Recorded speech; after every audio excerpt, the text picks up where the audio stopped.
Be sure to hop on over to the Spiritual Broadcast Network. It's the go-to place for all things spiritual. You'll discover internet television shows that you won't find anywhere else. You can also choose from hundreds of hours of spiritual documentaries and movies. You'll enjoy on-demand and live internet television programming 24/7. Best of all, we add new dramas, comedies, talk, and reality shows and more on a daily basis. So why spend countless hours searching the web when you can quickly find just what you want on the Spiritual Broadcast Network? Hello and good afternoon to Afternoons with Ed. Here's your host, Ed King. Hi, and I hope you all had a really good holiday season. I know I did. It's been kind of a wild one. My son Kevin came down to visit me for 9 days over the holiday. He got here and he left on the 27th. We went up to Tampa to pick him up and couldn't find him. And so finally I got smart and went over and asked him to page him, and we don't hear any page. But shortly a guy comes up to me and he says, "I'll have to take you to him. He's down on the loading dock." He said he's in a wheelchair. What happened to him? Well, what happened, he had cellulitis. His health is not good, and he had cellulitis, so he was in a wheelchair. And so the first stop we make on the way home, we stopped for lunch, which was a bad move because he was hurting so bad, and we should not have done that. But we stopped, the first stop when we hit Sarasota was the doctor's hospital emergency room. And the thing is that the best cure for cellulitis he's allergic to. So they give him some antibiotics and so on. And so he started to kind of heal up from that, but it precluded us from going out and walking around and seeing some of the sights and so forth. Well, the Christmas Day, we had my brother-in-law John and sister-in-law Judy, that's Linda's sister, and we had them for dinner. So the five of us had the dinner, and John's being a retired Baptist priest, he just said the grace. And it was kind of an interesting thing came up. When my son Kevin was a very small boy, he had a friend called Chip Ingram. And Chip lived sort of down across the street and down a couple of doors. Well, one day these two guys these are little kids, I don't know, 5, 6 years old. They get into a fight. And Kevin gives Chip a black eye. Now, Kevin says the only fight he ever won in his life. Anyway, these two guys were just as close as they could be. So Chip comes down, he said, Mr. King, look here. He showed me his eye, and he says, "Isn't that neat?" Well, it turns out that Chip Ingram now has a daily radio and television show from the West Coast. He's a minister of some Protestant minister of faith, and Chip is a nickname, because he was a chip off the old block. He had the same name as his father. And I don't remember what Chip's name is, but he uses his childhood name again now. So apparently he's been a very big success. My brother-in-law John checked him out on the computer for his credentials. He's got really good credentials. And I'm looking forward to talking to Chip one of these days. It just so happens that he gave my son a Bible, which I've had in my possession for years. I thought my son probably take it with him, but he didn't when he left. It's a Bible that somebody gave to Chip, and there's a letter from his parents in there and everything. It's kind of a neat memento. So anyway, the day after Christmas, the antibiotics screw up the enzymes in my son's stomach, and he was barfing all day. And then good news. So he did not have a very good trip. We dumped him off at the airport, and he was in a wheelchair again. And I lavishly tipped, I don't have very much money, but I lavishly tipped a red cap to take care of him for me and wheel him in and take care of his luggage, etc. So that wasn't too hot a deal, but it was kind of fun because we found that we can find Chip on on the computer screen, at least as you find me. And John, I'm looking particularly disheveled and aged today because yesterday morning I had to get up at 4:45 to take my wife to the doctor's hospital because she had another knee operation. Now that makes their second knee. So I got very little. I didn't get a nap yesterday at all. I was up all day, and then I got into a big conversation with my brother-in-law, a big productive conversation. I want to talk about a little bit more about that later. But anyway, my wife had her knee operated, and they had her. That was yesterday morning, and they had her up today walking a little bit. The difference between this same surgeon, same procedure, but some refinements or something, because it's been about a little over a year since she had the other knee operation, and she's just as chipper as she can be, and her recovery is just truly amazing. So we always have some nice stuff into our life. John brother-in-law John had offered to drive me up here today, and so I said, "Well, John, if you go up there with me, how about you come in there and we'll have a conversation?" And he said, "No, I wouldn't want to do that without some rehearsal." Now, this is a guy who used to preach it before an audience, and I wouldn't think he'd have any trouble with this. Of course, maybe he has better sense than I do, and I don't mind making a goof out of myself sometimes. I had this marvelous conversation with John, and I do not see eye to eye religiously, and we're poles apart on politics. John, he loves Fox television. He thinks that's the only truth on television. The other channels, I guess, where they're a little less biased. Of course, some of them are biased the other way. I know that. CNN, I think, is more to my liking, and of course, it's not good for John.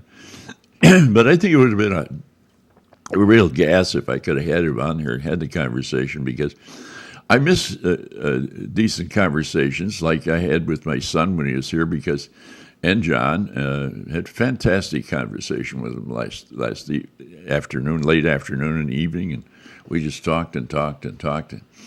Similar tastes in books and movies and so forth. John is a little more into theology and reads things on theology all the time, and he's a little more serious reader than I am.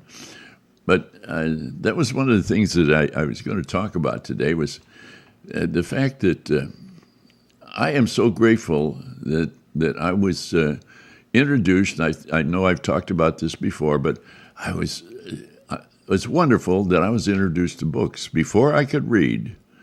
And I read at a fairly early age. Before I could read, my father used to read to me all the time, and he'd make these things seem real.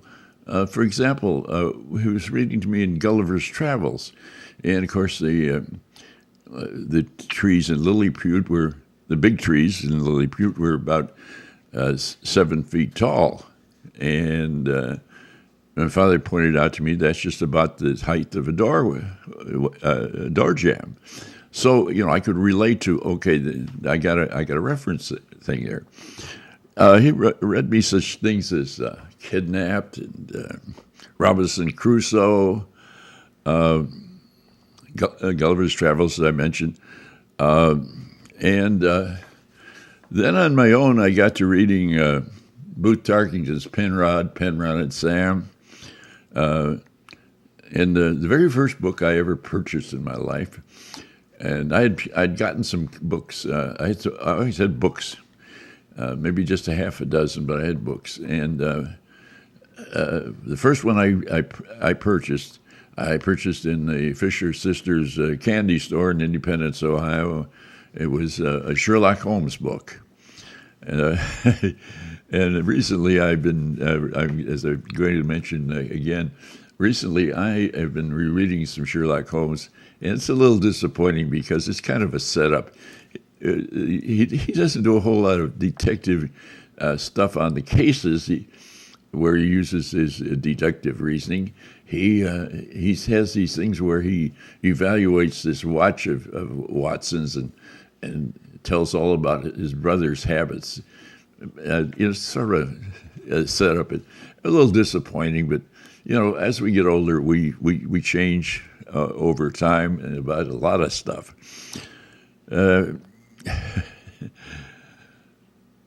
At one point, my friend Donald Beale and I don't know what grade we were in, we got into reading Alger, I want to say Alger Hiss, but it's Horatio Alger books. That's it's the same book. It's just different characters. It's the same plot all through all the books, but we devoured those. It was interesting because of the social change that we've had in the few short years since those books were written, because this kid is not totally educated, and he's a school teacher at age 16 and stuff like that. And recently, this reminds me of Alger Hiss and Whittaker Chambers. Recently, I saw a panel of educators or educated men. They had some pretty heavy credentials, and these guys were so right-wing that they were lauding Whittaker Chambers' book, Witness, that was the biggest piece of garbage I think I've ever read in my life. But they like it was the gospel that come down off the mountain. So the first novel I ever read, we did not have a library in Independence, but at one point, for a very brief period of time, they opened a school library, and you could check books out there. The very first novel that I read by myself, I was 9 years old. My father recommended it to me, and it was senior moment here. It was sure it was. It was Tom Brown's School Days, and this is about the kid goes to Eton, and of course they don't tell all the nasty stuff about these so-called public schools, which really, as everybody knows, were private schools. Public meant these up until a certain point, these kids were all tutored by a tutor in the house, and excuse me, and I want to get into some social structure here today about some of this stuff that goes on too. But, then I get into a period where I was reading all these books like Stover at Yale, and where the guy was an athlete and achieves a great success as a college athlete. The interesting thing was that these books were so old that those days, the football, a touchdown was 5 points, and the football was pretty close to being round, and they used to kick drop kicks, it's like for field goals. Interesting thing, and the game has changed so drastically. Back in 1940, when I had some delusions of grandeur, I thought I was going to make myself a football scholarship. I went out for freshman football at John Carroll University, and I still have one. We didn't have playbooks or anything like that, but I have a page out of what loosely page where I have a lot of the stuff that in there, and it's kind of interesting to look because it was a different game. It was mostly a running game, very little passing in those days. There was some, but going back to these public schools in England, these were terrible places. Even the best ones like Harrow and Eton and their really best ones, these were bad places because the new kids coming in, they called them fags. And you know what we talk about fags and faggots today, and you know what it means. Well, apparently these older boys used to sexually abuse the younger boys, from the reading and understanding that I have. And they were made to kind of be their servants. And it's interesting because Winston Churchill had a terrible experience in a public school. He was not a good student. And he was bright, but he was not a good student. I don't think I could be a very good student if I was scared out of my wits half the time. But, you know, he rose above it. And the other thing is, I would treat by the masters or teachers, whatever you want to call them, in these private schools, they used to beat these kids mercilessly.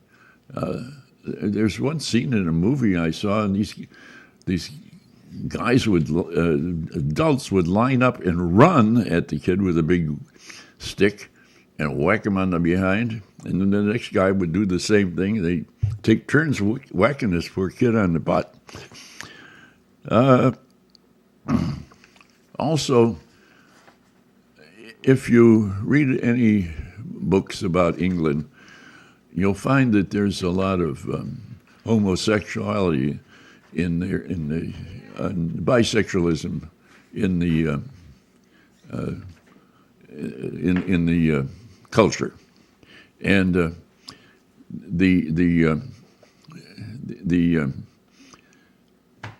think this was all because it started in these states. And I've thought about it.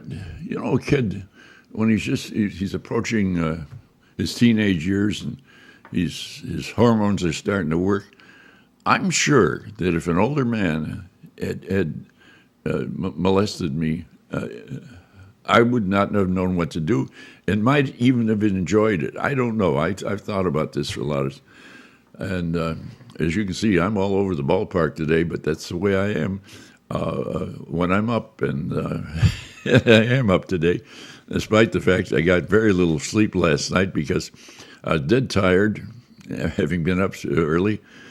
I forgot to take my sleeping pill. I couldn't understand why I couldn't go to sleep. Till about 4 o'clock, I finally figured out, well, it's too late to take a sleeping pill then. So I'm kind of tired today, but I'm happy and I'm up. It's interesting that people who are well-to-do, my note says rich, but it's well-to-do. I'll be nice about it. People that are well-to-do, they don't spend a whole lot of time with their children. And this has, it's not always bad. I had an example of, I'm going to mention his name because it's a famous name in the Cleveland area, Bartunik. I was a counselor at a YMCA camp one summer, and Elmer Bartunik was out there for the whole summer. He was from a wealthy family. And then, of course, in the wintertime, he would be at a private school somewhere, a boarding school. And he was the best kid I ever met as far as manners, polite, a really stand-up kid.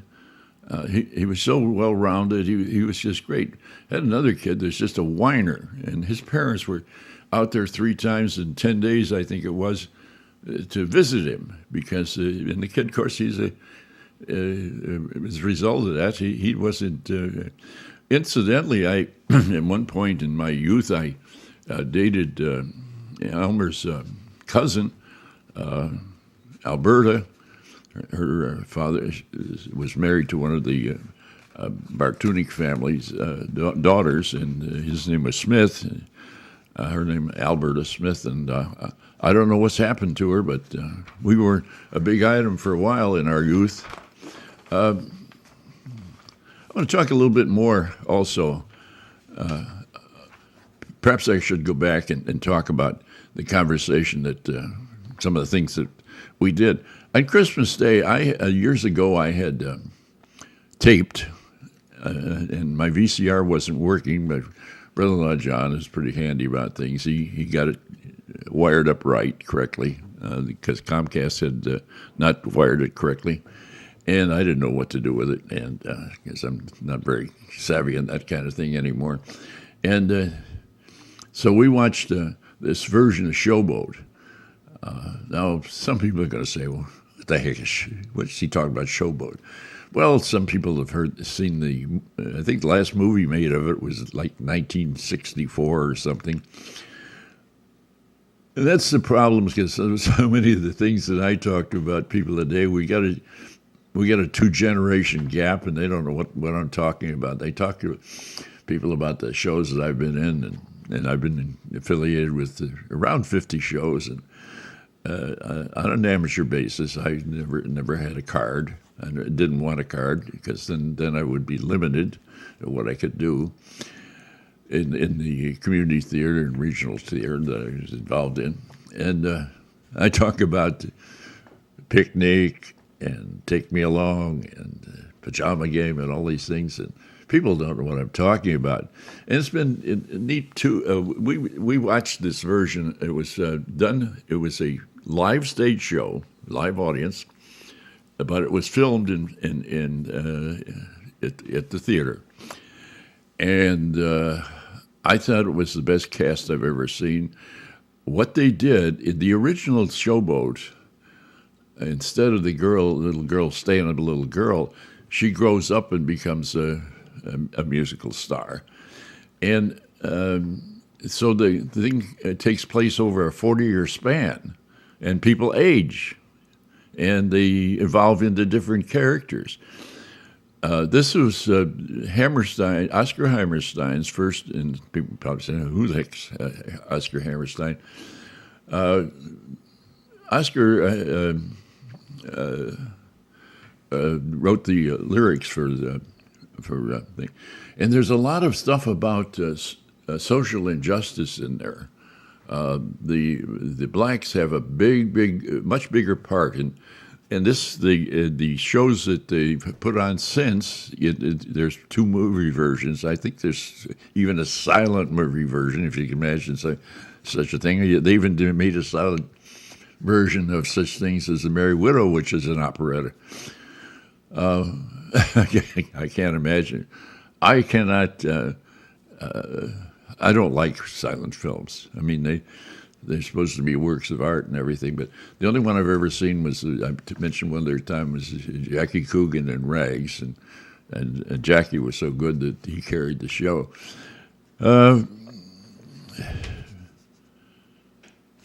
Back to reading books just briefly. I have a book that's,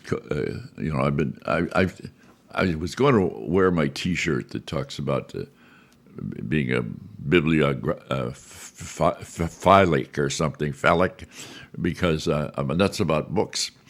And I have this book, and it's called A Gentle Madness, and it's about collecting books. The book's not very good, but it's got a great title. So recently, I just finished reading, a guy loaned me a copy of Richard Dawkins' book, something about, I forget the title of it, but Richard Dawkins is he's a very highly educated man. He's an avowed atheist. And I don't know, recently I was talking to some people about various things, and I said, well, the good thing about those atheists is they don't hand out pamphlets at the airports. They don't try to proselyte you. And in this book, it's so interesting because one of the things he suggested people do is pray. This is an atheist, and he thinks it has therapeutic value, and I'm sure it has. I mean, I feel like I shared that experience. So this is one of the things I was able to talk to my brother-in-law, John, yesterday afternoon and evening about. We talked about. He's read the book. He's in some areas he's very broad-minded. In other areas he's not. I had hoped to bring him up here today and have a conversation with him, but he shied off because he said he'd have to have a little rehearsal first. Well, I could have arranged that probably, but I didn't know he was going to say it. Because the reason I thought about it is because he had offered to drive me up here. Just as I mentioned, it's The God Delusion is the name of the title of the book. And what am I currently reading? Well, as I mentioned, I didn't read all of Sherlock Holmes. I got a 2-volume set. It's all beat up because my son Mark, many years ago, borrowed it and came back in terrible shape. And I've been revisiting Gore Vidal's historical novel about Lincoln. Gore Vidal is a very prolific writer. He just died recently. Very unusual man, wrote screenplays and all sorts of things. He's written marvelous historical novels. One is Burr. I think it's the first one of his I ever read in 1776, and of course the Lincoln. And there's some others. Okay, what else have I reading? Okay, Proverbs and Ecclesiastes in the Bible. I enjoyed those. I sometimes delve into a little Luke because I like his interpretation of the Lord's Prayer a lot better. The Lord's Prayer only appears in 2 of the 4 Gospels, in Matthew and Luke, and in the present-day Bibles, they've taken the one out of Matthew and put it in Luke as well, and it's entirely different. It makes more sense. Now, I'm not into a lot of public prayer. Yesterday morning, my wife she's a fundamentalist Baptist, and yesterday morning, one of her friends from the church, from Bible study, came in and sat with me while I was waiting during the early part of the operation and so forth. And she and I got into a conversation, and we were talking about the fact that these churches, and then John and I were talking about this too yesterday, these churches have gotten way off keel. I go out and I look at that church, and they have a lighting system that surpasses any professional theater I've seen in New York or in other large cities in their legitimate, what they call legitimate theater.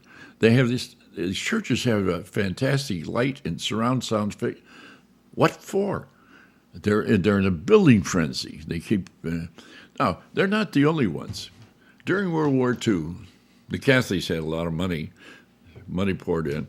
We had this old downtown Cleveland. We had this old brick church and other buildings, and they got flush with money during World War II because people were working and donating a lot of money, and they clad the whole thing in stone.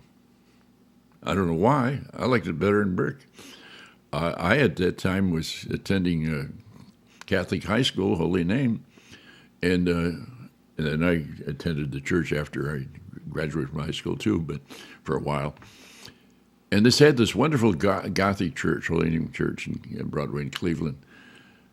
And of course, it has the Gothic church has these I'd call peaked arches because they're more structurally sound than a regular arch. And what they do is they transfer the thing down to the ground instead of out like this. And so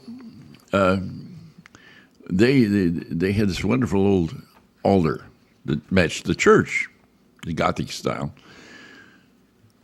They tear that out and they put in a marble altar. It looked totally out of place. Kind of a monument to bad taste. Okay, I only got very few minutes in, but I got a lot of stuff here, and I'm going to go through some of it kind of rapidly. One of my favorite authors, Dickens, Somerset Maugham, William S. Porter, better known as O. Henry, and Truman Capote. Strange stuff sometimes, but some good stuff sometimes. Terrible individual. I've been watching, on the social aspects, I've been watching a British series on Masterpiece Theatre, WEDU, and it's called Downton Abbey. And I think I've talked about this before, But you get the real picture of the inequality of people. And, these people that are servants, they were proud to be servants. And the Lord of the Manor, he loves, he thinks he's doing a great thing because he got this big castle and he has at least 50, 60 people working for him. They have somebody to do everything. They have somebody to help them dress and undress. I mean, how good. But they feel, well, we're providing employment for somebody. Well, enough said about that. Rich play by different rules, always have, always will. They don't keep the same moral standards as poor people. Poor people tend to be more judgmental, unfortunately. But you take the case of Randolph Churchill and his wife Jenny Jerome. It was a case where, as in this Downton Abbey, where they start to run out of money. So what do? They marry an American heiress who's got a lot of money.